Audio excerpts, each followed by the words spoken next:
दिल्ली 1995। एक रात को एक रेस्टोरेंट में उठता धुआं। पुलिस और पब्लिक ने सोचा कि आग लगी हुई है, लेकिन सच उससे कहीं ज्यादा डरावना था। ये केस भारत के सबसे खतरनाक केसों में से एक है, जिसका नाम है सतंदूर कांड। यह केस है नैना साहनी और सुशील शर्मा के बारे में। सुशील को अपनी पत्नी पर शक था कि उसका कोई एक्स्ट्रा मैरिटल अफेयर चल रहा है और उसकी वजह से उसने नैना की हत्या कर दी। लेकिन हत्या करने के बाद जो उसकी लाश को छुपाने का तरीका था, ये केस उस तरीके की वजह से बहुत ही ज्यादा मशहूर हुआ था। नमस्कार दोस्तों, मेरा नाम है विवेक और आपका एक बार फिर से स्वागत है मिस्ट्री मैटर्स के एक और कमाल के एपिसोड में। लेकिन दोस्तों, इस वीडियो में आगे बढ़ने से पहले प्लीज इस वीडियो को एक लाइक कर दीजिए, मेरे चैनल को सब्सक्राइब कर दीजिए और ये वीडियो अपने दोस्तों और फैमिली के साथ शेयर भी कर दीजिए, क्योंकि आप जब चैनल को सब्सक्राइब और वीडियो को लाइक करते हैं तो मुझे बहुत ही ज्यादा मोटिवेशन मिलता है और इसी तरह के वीडियोस बनाने का और भी मन करता है। तो प्लीज मुझे सपोर्ट कीजिए और सब्सक्राइब कर दीजिए। तो बढ़ते इस वीडियो की तरफ।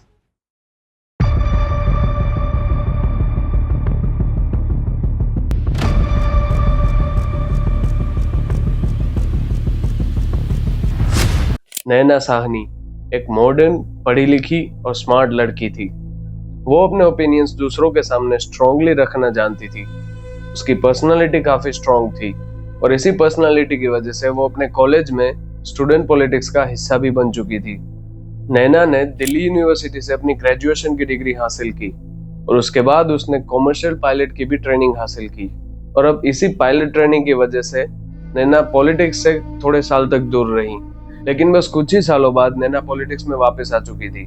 वो कांग्रेस पार्टी के लिए काम करती थी और अब कांग्रेस के लिए काम करते करते ईयर 1989 में नैना की मुलाकात एक आदमी से होती है, जिसका नाम था सुशील शर्मा। ये सुशील शर्मा भी कांग्रेस पार्टी से जुड़ा हुआ था। उस वक्त वो दिल्ली यूथ कांग्रेस का लीडर भी था और अब धीरे धीरे कर नैना और सुशील की दोस्ती हो गई थी और ये दोस्ती धीरे धीरे करते प्यार में तब्दील हो चुकी थी। और ये दोनों अब इतने करीब आ गए थे कि ये दोनों लिव इन में रहने लगे थे। और अब लिव इन में रहते हुए नैना ने काफी बार सुशील को ये बोला था कि चलो अब हम शादी कर लेते हैं। और अब फाइनली ईयर 1993 में नैना और सुशील की शादी हो गई। लेकिन सुशील ने यहाँ पर यह शर्त रखी थी कि हम दोनों की यह शादी पब्लिक नहीं होगी, प्राइवेट रहेगी, क्योंकि वो अपना पॉलिटिकल करियर खराब नहीं करना चाहता था। करियर खराब से मेरा ये मतलब है कि सुशील को उस वक्त ये लगता था कि अगर सारे यूथ को ये पता चल गया कि उसकी शादी हो गई है तो सब लोगों को ये लगेगा कि वो कमजोर हो चुका है। मतलब कि उसके जो सपने थे, जो उसको पूरे करने थे, उसके बीच में कहीं ना कहीं उसकी ये शादी आ सकती थी। तो इसी की वजह से उसने नैना से ये शर्त रखी कि हमारी ये शादी प्राइवेट रहेगी। और नैना भी उसे काफी ज्यादा प्यार करती थी, तो उसने भी उस शर्त को मान लिया और इन दोनों की शादी हो चुकी थी। सुशील शर्मा के सपने बहुत ही ज्यादा बड़े थे। वो अपने पॉलिटिकल करियर को लेकर काफी ज्यादा सीरियस और हार्ड वर्किंग था। वो पॉलिटिक्स में आगे बढ़ने के लिए कुछ भी कर सकता था और उसने अपने कुछ ऐसे ही दोस्त बनाकर रखे थे जो उसके फ्यूचर में कुछ काम आ सके। ये सुशील उस टाइम पर काफी ज्यादा पॉपुलर था और उसकी पर्सनालिटी काफी स्ट्रांग थी और इसी के चलते उसमें काफी ज्यादा घमंड भी आ चुका था। सुशील ने अपने पास एक रिवॉल्वर भी रखी थी ताकि वो लोगों को डरा सके और ये दिखा सके कि उसकी पर्सनालिटी कितनी ज्यादा स्ट्रांग है। शादी के बाद नैना और सुशील दिल्ली के मंदिर मार्ग के एक अपार्टमेंट में साथ रहने लगते हैं। शुरुआत में तो सब कुछ ठीक चल रहा था, लेकिन थोड़े टाइम के बाद ही नैना सुशील को ये प्रेशर किया करती थी कि प्लीज तुम इस शादी को पब्लिक करो, सब लोगों को ये बताओ कि हमारी शादी हो चुकी है। लेकिन सुशील हर बार इस शादी को छुपाने की कोशिश में लगा रहता और इसी बात के चलते इन दोनों में अब झगड़े होना शुरू हो गए थे और टाइम के साथ इन झगड़ों का बढ़ना भी शुरू हो गया था। और अब इन्हीं झगड़ों के चलते नैना का सुशील से अब मन भर चुका था। वो भी इस शादी से उब चुकी थी। तो नतीजा ये हुआ कि नैना अपने पुराने क्लासमेट और कांग्रेस के पूर्व कार्यकर्ता मतलूब करीम के कांटेक्ट में फिर से आ गई थी। ये मतलूब नैना का एक्स बॉयफ्रेंड था और क्योंकि मतलूब करीम एक मुस्लिम फैमिली से बिलोंग करता था, तो नैना की फैमिली इस रिश्ते के खिलाफ थी, तो इसकी वजह से इन दोनों का ब्रेकअप हो चुका था। लेकिन ब्रेकअप के बाद भी ये दोनों काफी अच्छे दोस्त थे और एक ही पार्टी में काम करने की वजह से इन दोनों की मुलाकात होती रहती थी। लेकिन इस टाइम पर मतलूब की भी शादी हो चुकी थी और नैना की भी शादी हो चुकी थी।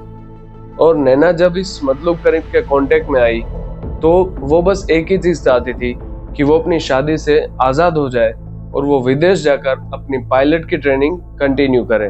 और मतलूब भी अपने इस दोस्त की हेल्प करना चाहता था। नैना ने मतलूब से सारी बातें डिटेल में कही थी।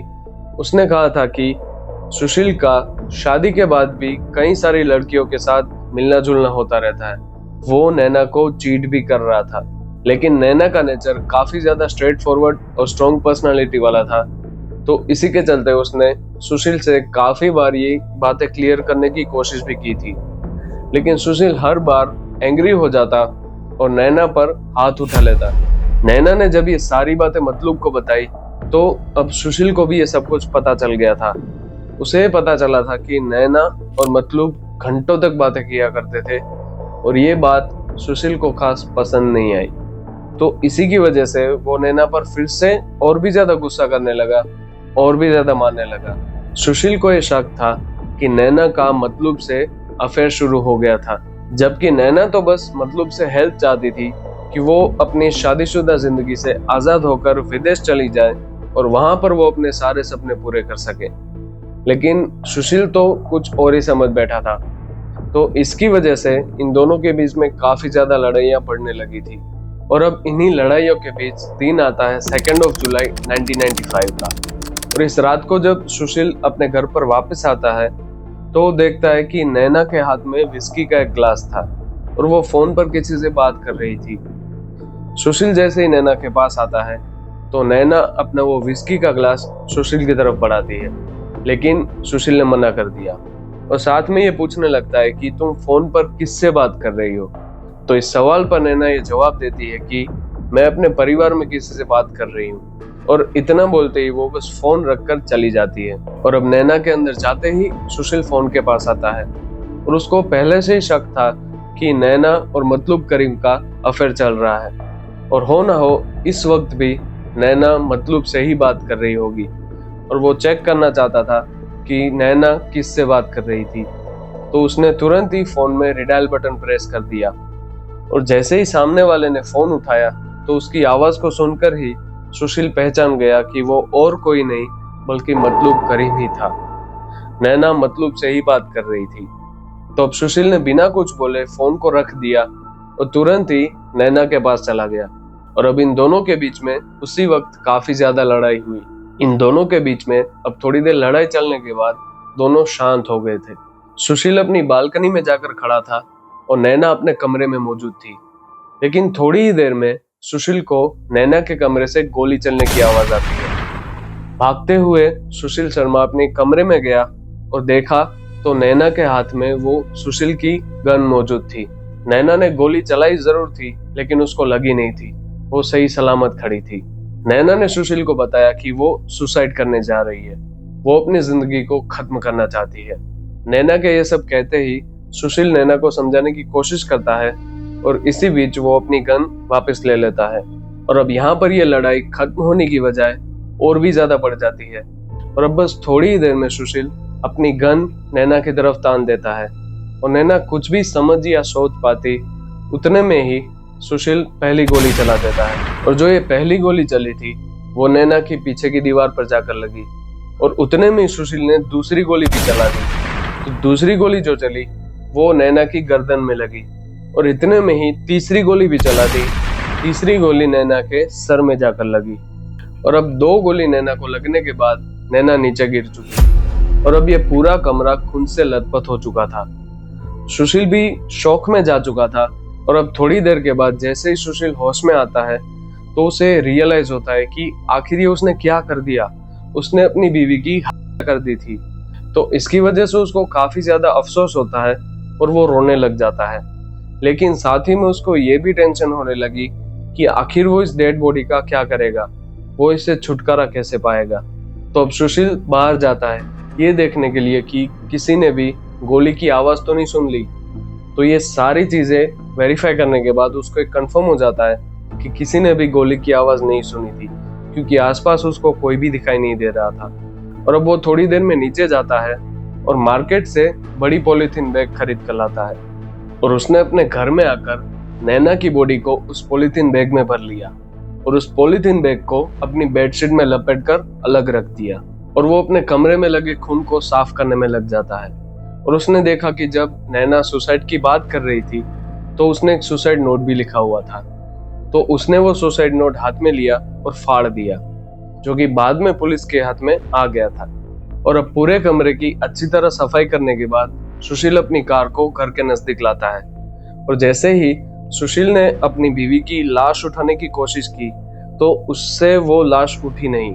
तो वो उस लाश को धीरे धीरे घसीटता हुआ जैसे तैसे करके अपनी गाड़ी में डिक्की में रख देता है और वो अपनी कार लेकर वहां से निकल जाता है। अब वो लाश को लेकर निकल तो जाता है, लेकिन उसे यही समझ में नहीं आ रहा था कि आखिर वो जाए तो जाए कहाँ, आखिर वो इस लाश से छुटकारा कैसे पाए। इसी बीच उसको एक आइडिया आता है कि वो ITO पुल पर जाएगा और वहां से वो उस डेड बॉडी को नीचे फेंक देगा। तो जैसे ही वो ITO पुल पर पहुंचता है तो वहां पे उसने देखा कि उस वक्त वहां पे चहल पहल थोड़ी ज्यादा थी। अगर वो गाड़ी में से उस लाश को निकालता तो वहां पे काफी सारे लोग देख लेते और वो पकड़ा जाता। इसीलिए उसने वो प्लान को कैंसिल किया और उसके दिमाग में दूसरा प्लान बन चुका था।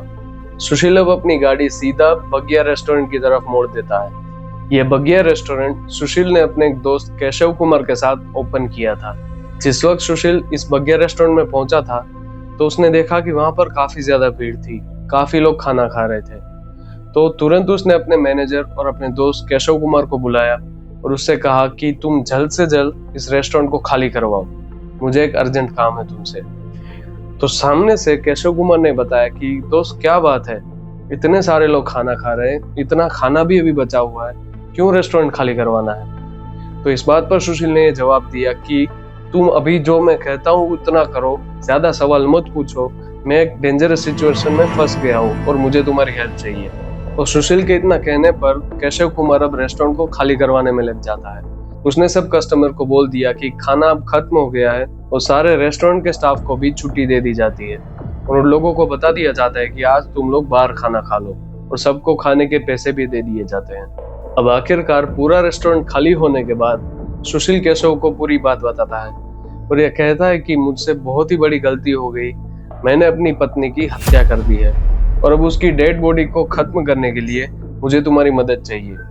तो इस पर केशव ने पहले तो पूरी तरह से मना कर दिया, लेकिन सुशील ने जैसे तैसे करके केशव को आखिर मना लिया। इसके बाद सुशील ने केशव को ये बताया कि वो अपनी बीवी की डेड बॉडी को उसकी रेस्टोरेंट में जो तंदूर मौजूद था, जिसमें जो तंदूर रोटी बनती है या फिर जो नान बनती है, जो तंदूर होता है, उसके अंदर डालकर उसकी डेड बॉडी को खत्म करना चाहता है। अब सुशील और केशव उस गाड़ी के पास गए, वहां से डिक्की में से उस डेड बॉडी को निकालकर तंदूर के ऊपर रखकर रख दिया। अब क्योंकि तंदूर की आग मामूली थी तो इसकी वजह से उस डेड बॉडी पर ज्यादा कुछ इफेक्ट पड़ा नहीं। तो सुशील ने केशव को कहा कि तुम प्लीज अंदर जाकर जो पुराने हमारे रद्दी पेपर वगैरह जो भी है, जो कुछ भी अंदर मौजूद है, कागज वगैरह जो कुछ भी, वो सब कुछ लेकर आओ और इस तंदूर में डाल दो। इसके बाद केशव वो सारे पेपर्स और जो पुरानी रद्दी थी वो सब कुछ लेकर आता है। तो तंदूर में डालने के बाद आग थोड़ी सी भड़क जाती है और अब डेड बॉडी भी धीरे धीरे जलना शुरू हो जाती है। लेकिन थोड़ी देर आग जलने के बाद वापस से वो आग धीमी पड़ जाती है। तो इस बार सुशील केशव से कहता है कि जो हमारे किचन में बटर पड़ा हुआ है वो लेकर आओ। जैसे ही केशव वो बटर लेकर आता है तो सुशील ने पूरा वो बटर तंदूर में डाल दिया। इसकी वजह से आग थोड़ी फिर भड़क जाती है। इसके बाद सुशील केशव से कहता है कि जो जितना भी बटर पड़ा हुआ है वो सब लेकर आओ। इसके बाद जो 4 बटर के पैकेट पड़े हुए थे वो सब के सब उसने तंदूर में डाल दिए। इसके साथ ही और भी पुराने रद्दी पेपर इस तंदूर में डाले जाते हैं। इसके बाद आग बहुत ही ज्यादा भड़क जाती है और डेड बॉडी जलना फिर से शुरू हो जाती है। अब नैना की बॉडी जलना तो शुरू हो गई थी, लेकिन इसी बीच इन दोनों ने ये ध्यान ही नहीं दिया कि इस तंदूर में जो आग भड़की हुई थी वो इतनी ज्यादा बाहर तक जा रही थी कि बाहर के लोगों को भी अब दिखाई दे रही थी। रेस्टोरेंट के ऊपर तक वो आग निकल चुकी थी और अब बाहर दिख रही थी। अब जैसे ही एक महिला ने वो आग देखी तो उसने तुरंत ही पुलिस में इन्फॉर्म कर दिया और उसी वक्त उस एरिया में 2 कांस्टेबल की पेट्रोलिंग चल रही थी, अब्दुल नजीर कुंजू और होमगार्ड चंद्रपाल। अब इन पुलिस वालों ने भी देखा कि आग काफी ज्यादा फैल चुकी थी, तो इसकी वजह से उन लोगों ने तुरंत ही फायर ब्रिगेड में इन्फॉर्म कर दिया और वो दोनों अब इस होटल के बाहर गेट पर पहुंच चुके थे।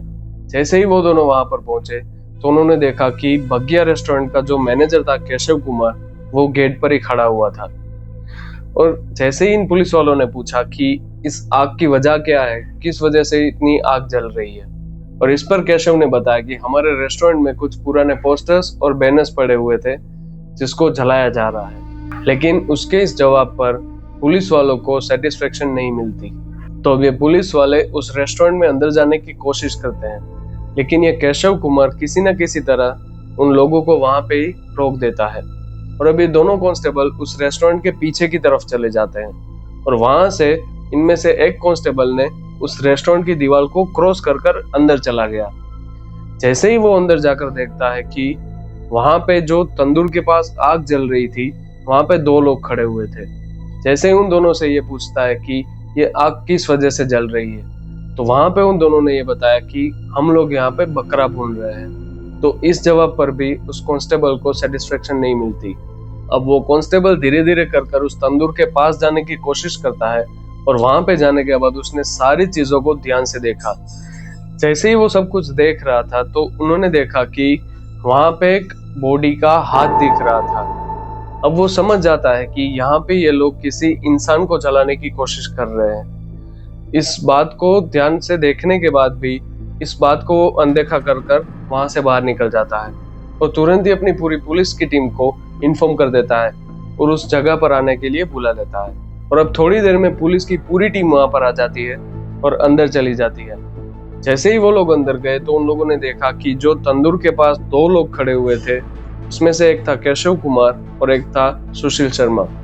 सुशील जैसे तैसे करके वहां से भाग निकलता है और केशव कुमार को पुलिस पकड़ लेती है। और पुलिस ने जब उस तंदूर के अंदर देखा तो वो डेड बॉडी पूरी तरह से अभी जली नहीं थी, तो उन लोगों को पता चल गया कि ये किसी महिला की डेड बॉडी है। अब उन लोगों ने केशव कुमार को ये पूछा कि आखिर किसकी डेड बॉडी तुम जला रहे थे। केशव कुमार ने बताया कि मैं तो इस रेस्टोरेंट का मैनेजर हूँ, जो ये डेड बॉडी जल रही है वो इस रेस्टोरेंट के मालिक सुशील शर्मा की पत्नी नैना साहनी की है। और अब जैसे ही सुशील शर्मा वहां से भाग चुका था तो वो सीधा दिल्ली के गुजरात भवन में अपने एक IAS दोस्त के वहां पे जाकर रुक गया। वहां पे उसने उसको कुछ भी नहीं बताया, ऐसे ही एक रात रुका और सुबह वहां से निकल गया। और सुबह होते ही वो जयपुर के लिए निकल जाता है। जयपुर से वो सीधा मुंबई भाग जाता है और मुंबई से वो तिरुपति बालाजी मंदिर पहुंच जाता है। वहां पे जाते ही उसने अपना सिर मुंडवा लिया और अब तिरुपति बालाजी टेम्पल से वो सीधा चेन्नई भाग जाता है। पुलिस को किसी तरह ये पता चल जाता है कि वो चेन्नई में मौजूद है, तो पुलिस की एक टीम सीधा चेन्नई भी पहुंच जाती है। लेकिन वहां पे पुलिस पहुंचती उससे पहले सुशील वहां से भागकर बेंगलुरु चला जाता है। और अब पुलिस भी बेंगलुरु से 10 जुलाई 1995 को सुशील शर्मा को अरेस्ट कर लेती है और उसके 2 दिन के बाद ही मतलब 12 जुलाई 1995 को दिल्ली डिस्ट्रिक्ट कोर्ट द्वारा सुशील को 10 दिन के लिए रिमांड में भेज दिया जाता है। अब पुलिस काफी तेजी से इस केस की जांच में लग चुकी थी और अरेस्ट के कुछ ही दिनों के बाद मतलब 27 जुलाई 1995 के दिन पुलिस इस केस की चार्जशीट भी फाइल कर देती है, जबकि नॉर्मली 3 से 4 महीने का टाइम लगता है।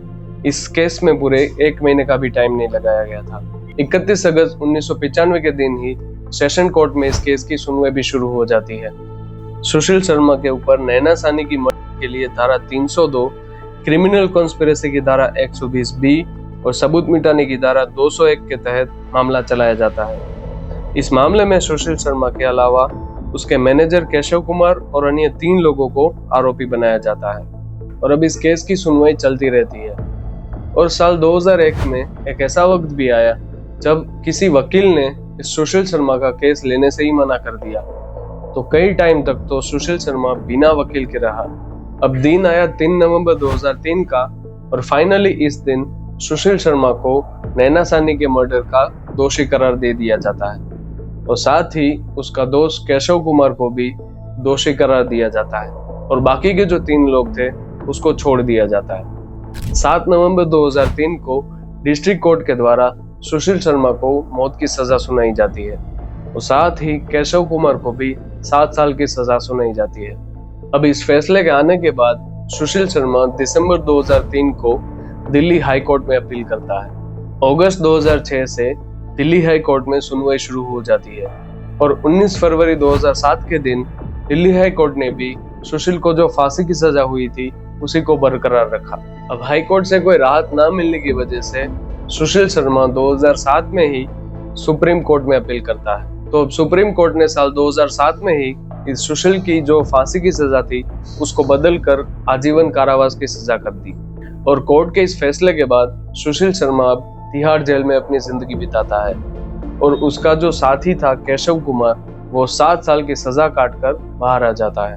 और अभी ये सुशील जो अपनी जेल की सजा काट रहा था तो उस वक्त के दौरान वो जेल में पुजारी का काम करता था और सुशील शर्मा उस वक्त का एकलौता कैदी था जिसको 20 साल तक एक दिन का भी पैरोल नहीं मिला था, मतलब कि वो एक दिन के लिए भी बाहर नहीं आ पाया था।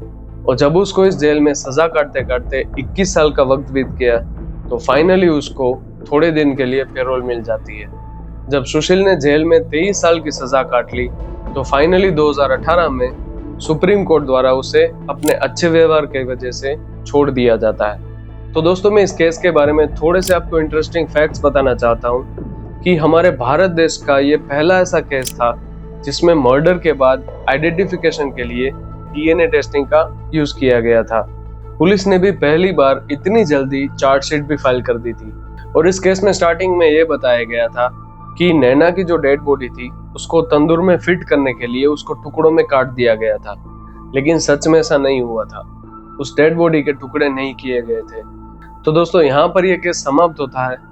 आप लोगों की इस केस के बारे में क्या राय है मुझे कमेंट सेक्शन में बताइए और अगर आपको ये वीडियो अच्छा लगा तो प्लीज इस वीडियो को एक लाइक कर दीजिए, शेयर कर दीजिए अपने फ्रेंड्स और फैमिली के साथ और मेरे इस चैनल को सब्सक्राइब करना ना भूलें। तो दोस्तों मिलते हैं किसी अगले वीडियो में ऐसी किसी सच्ची घटना के साथ। तब तक के लिए be safe, be alert and always protect your family.